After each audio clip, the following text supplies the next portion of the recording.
What's up, you guys? Grand Rising. So I got, a hilarious ass story from last night. So if you watched my video, then you know that, I stepped out last night for a little bit.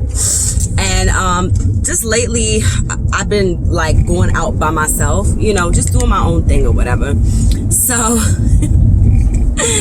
so I go to this bar in downtown Silver Spring. I frequent this bar, so I know the owner, and I'm familiar with the area. So, I'm not, when I go out, especially, at night, like I go places where I'm familiar with, okay?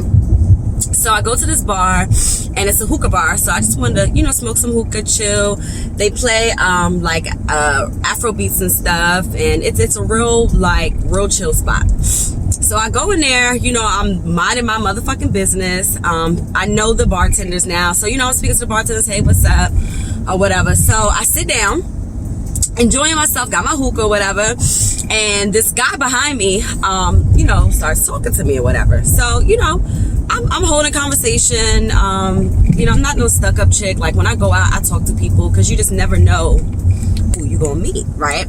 So his friend that was behind him, I guess the friend wanted to holler at me or whatever. So the guy, he buys me a drink. He buys me, I was drinking Stella. I love Stella Artois, by the way. So he bought me a Stella, right? Okay, so he buys me a Stella. So then the guy, now, not his friend, but the guy that initially was talking to me, real cool dude. He invites me over to the table where they're sitting. He was like, yeah, we'll make room, come sit down. He was like, you only by yourself, come on, sit down, chill with us, talk with us. So, everybody was cool. They had two females with them, another guy, he was kind of like in the corner in his own zone. The two females, they was real cool, real nice or whatever. And then of course, the two guys, the one guy that bought the drink and the one guy that talked to me initially. So, we chatting it up, conversating, this, that, and the third. So finally, the guy that talked to me initially, he gets up and he's, doing his thing or whatever, because it was karaoke night. So I ended up doing karaoke. But anyway, so as I was talking to this guy, the guy that initially, bought me the drink or whatever, basically I'm like, well, if you wanted to buy me a drink, like, that's what the fuck you should have did. But anyway, so besides the point. So we sit up here chatting, talking, and he says to me, why don't you have a boyfriend? He's like, he says, do you have a boyfriend? And I say, no, I don't, I'm single. So the first thing this man gonna tell me, this nigga gonna tell me is, oh, what's wrong with you? Now,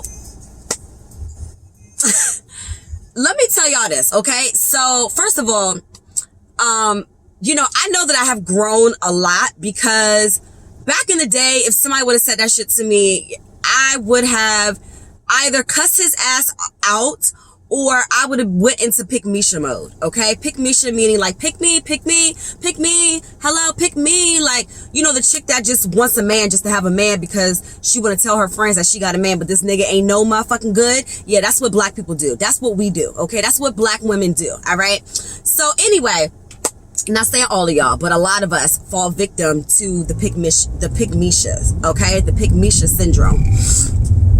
All right, so I say to him, I haven't found what I'm looking for, which is true. I haven't found what I'm looking for. I tell people different things, but because I knew I wasn't pursuing this man or trying to pursue this man, I just gave him the real answer, which is I just haven't found anything, which is haven't found anyone, that matches my vibration. And I didn't say all of that, but I just said, it's loud and shit. I just said I haven't found nobody that, what I'm looking for. And so he says to me, well, how old are you? He was like, do you mind me asking? I was like, well, it's not very nice to ask a lady how old she is. And I was like, but you could take a wild guess and I'll give you a ballpark figure. So he was like, you're 30. And I'm like, yeah, whatever, I'll take that. I'm 30 today, whatever you want me to be. So, we just chatting it up, talking, and, he invites me to drink some of his Hennessy. First of all, no, I'm good. I don't want no Henny, but even then, I don't drink hard liquor when I'm out by myself at night. that's just what I have rules and I have regulations to when I go out by myself, and drinking hard liquor is one of them. Now, sometimes I will, again, it just depends on if I'm out with someone or somebody that I know, especially like if I'm out with a dude, then I will, you know, have a few drinks. I did end up having a shot with him. And if I do drink, I like tequila. I'm just a tequila drinker. And it really doesn't do anything to me. Like, as far as get me drunk and shit like that, like, it doesn't do nothing to me. So I'll drink tequila. So I had a shot of tequila with him.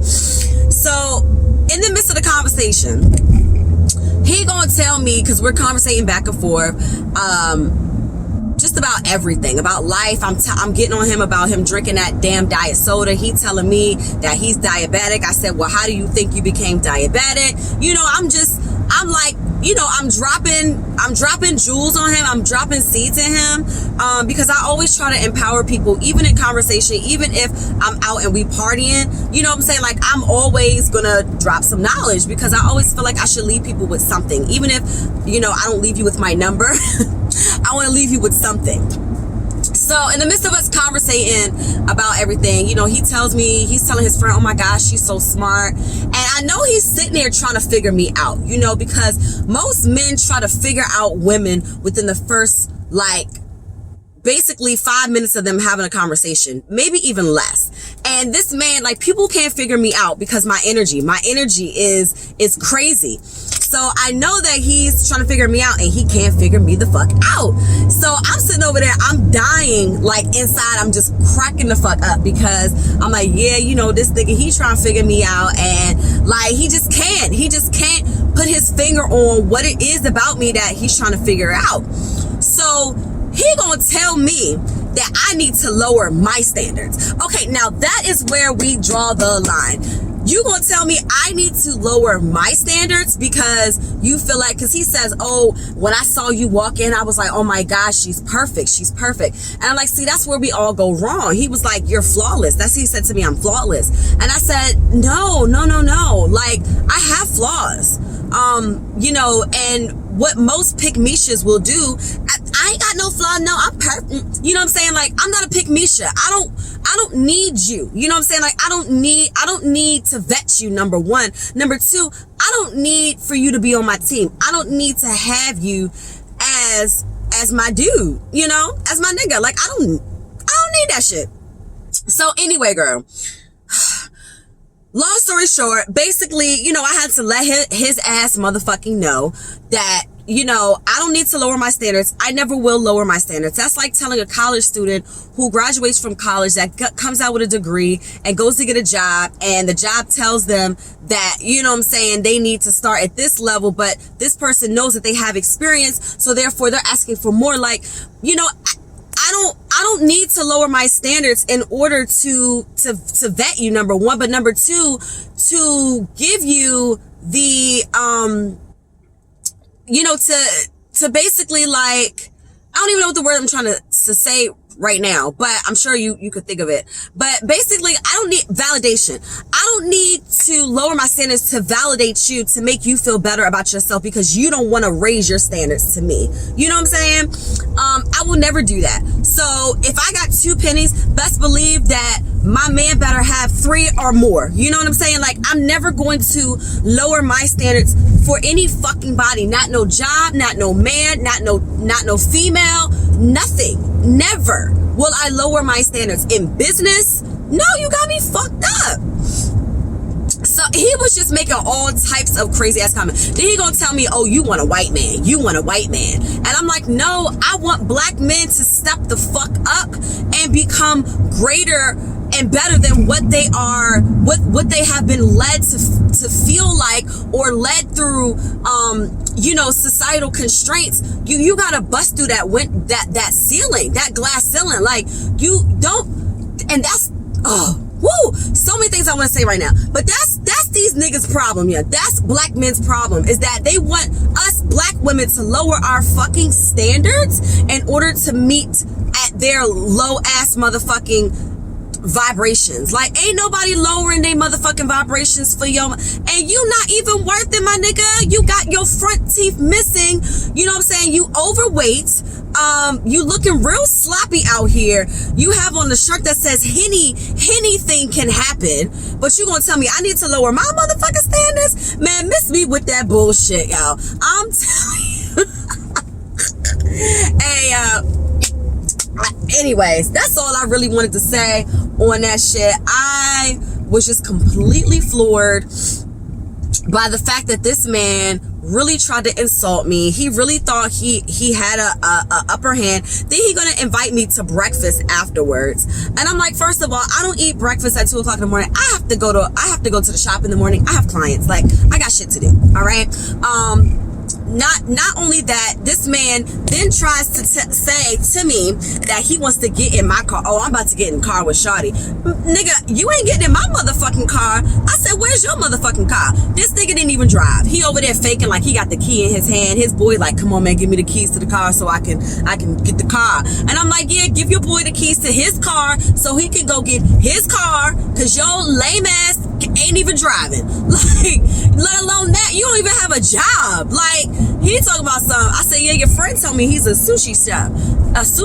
I was like, but you have yet to tell me what you did. You over here asking me questions, interviewing me about what the fuck I do. And he was like, oh, that's a conversation that we can have over breakfast. I was like, precisely. You don't do a motherfucker. You don't do shit. Your ass ain't doing shit with your motherfucking life.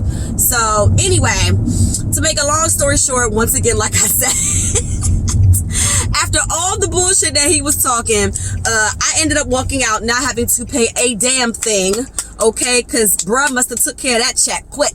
And I had a few drinks and a whole hookah, okay? So I know my tab was at least $60. And he gonna tell me, oh, you ain't that expensive. You ain't that expensive. And I'm like, man, look, I'm not expensive. You're absolutely right, because I'm fucking priceless. Okay, I'm priceless. So ladies, don't lower your standards. That is my jewel for the day. Enjoy your Thursday. Bye.